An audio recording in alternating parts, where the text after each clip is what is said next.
तर देवेंद्र फडणवीसांच्या राजीनाम्याच्या भूमिकेवर आता संजय राऊतांनी जोरदार निशाणा साधलाय। अहंकार आणि माज यांचं मराठी माणसाने 12 वाजवले। संजय राऊत यांनी ट्विट करत देवेंद्र फडणवीस यांच्यावर टीका केली आहे। महाराष्ट्र तुम्हाला कधीही माफ करणार नाही असं देखील राऊत यांनी म्हटलंय। घर आणि पक्ष फोडून येईन असं सांगणाऱ्यांचे वाजले की 12 अशा शब्दांमध्ये संजय राऊत यांनी फडणवीसांवर जोरदार हल्लाबोल केला।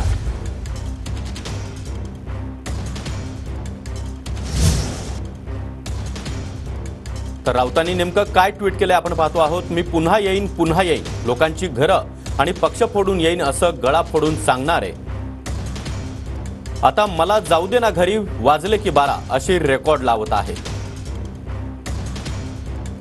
महाराष्ट्र तुम्हाला कधीच माफ करणार नाही। अहंकार आणि माज यांचे 12 मराठी माणसानं वाजवले। जय महाराष्ट्र अशा शब्दांमध्ये संजय राऊत यांनी फडणवीसांवर जोरदार निशाणा साधला।